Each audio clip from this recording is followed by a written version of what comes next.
আসসালামু আলাইকুম এভরিওয়ান, আমি নিঝর। আজকে আমি আপনাদের সামনে হাজির হয়েছি কিভাবে চুলা জ্বালানো ঝামেলা ছাড়াই পাকা আম দিয়ে এবং কোনো প্রকার দুধ ছাড়াই পাকা আম দিয়ে কীভাবে আইসক্রিম তৈরি করা যায়। আইসক্রিমটা খুবই সহজ। আইসক্রিমটা দেখতে সম্পূর্ণ ভিডিওটা ফলো করুন এবং ভিডিওটা দেখুন, স্কিপ করবেন না। আমি প্রথমে আমগুলোকে পরিষ্কার করে নিয়েছি, সবগুলোই পাকা আম। এরপর চাকুর সাহায্যে বোটাটাকে সাইড থেকে কেটে আমের যে ভিতরের কুইটা থাকে সেটাকে আমি খুব সফটলি বের করার চেষ্টা করেছি। আপনারাও খুব সাবধানে করবেন, কারণ আমটার যে চাকুটা ভিতরে যখন দেওয়া হয় তখন হাতে লেগে যাওয়ার একটা সম্ভাবনা থাকে।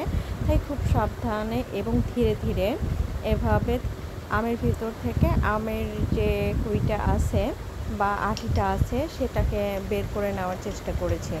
আমি যেভাবে বের করেছি ঠিক আপনারা রেসিপিটা ফলো করে সেভাবেই বের করার চেষ্টা করবেন।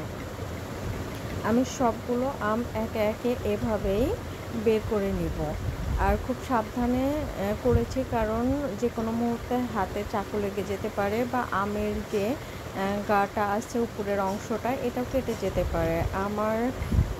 আমের যে উপরের অংশটা কেটে গেলে কিন্তু আইসক্রিমটা হবে না, কারণ সম্পূর্ণ আইসক্রিমটাই হবে পুরো আমের ভিতরে দিয়ে। তাই খুব সাবধানে আপনারা আম থেকে আমের আটিটাকে আলাদা করে নেবেন। এক এক করে আমি আমগুলো থেকে আটিগুলোকে আলাদা করে নিয়েছি। আমি সবগুলো আম একইভাবে একই পদ্ধতিতে ফলো করে আম থেকে আটিগুলোকে আলাদা করেছি। আলাদা করার পর আমগুলো এরকম হবে। এগুলো আমি একটা যে বক্সটাতে আইসক্রিম বানাবো এবং রাখবো আমগুলোকে, সেটা নিয়েছি। উঠে আমের খোসাগুলো আলাদা করে রাখবো। এরপর যে আটিটা আছে, আটি থেকে আমের যে রসটা বা আমের যে কিছু অংশ আছে সেগুলো আমি ছাড়িয়ে নিব প্লেটে।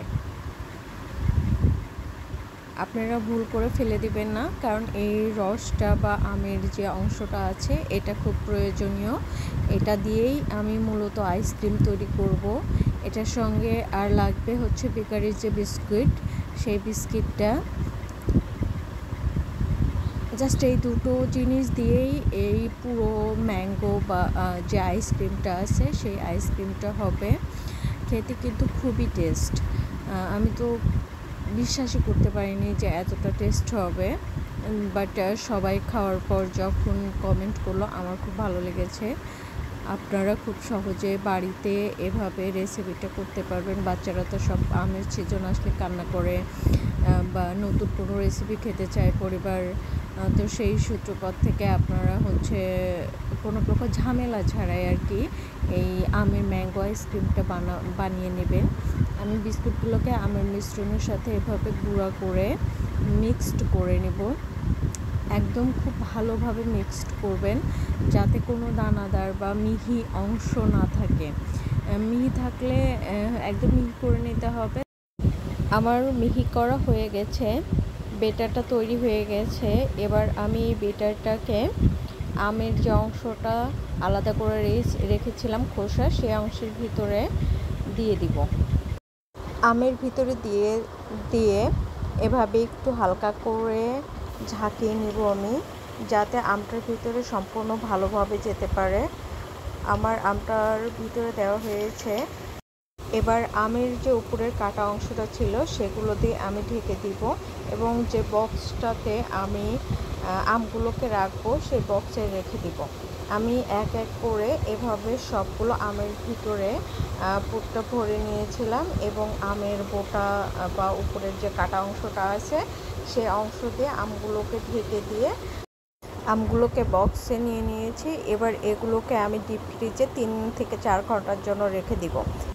4 ঘন্টা পর আমি আমগুলোকে ডিপ ফ্রিজ থেকে বের করেছি। ডিপ ফ্রিজ থেকে বের করার পর আমগুলোর এরকম অবস্থায়। এগুলোর যে উপরের খোসাটা আছে, এখন চাকুর সাহায্যে আমের সবগুলো আম থেকে আমি এই খোসাগুলোকে ছাড়িয়ে নিব। আম থেকে আমের খোসাগুলো আমার ছাড়িয়ে নেওয়া হয়ে গেছে। এবার চাকুর সাহায্যে আমগুলোকে আমি এরকম পিস পিস করে কেটে নিব। আমার আমগুলোকে পিস করে নেওয়া হয়ে গেছে। দেখতেই পাচ্ছেন কতটা লোভনীয়, খেতেও অনেক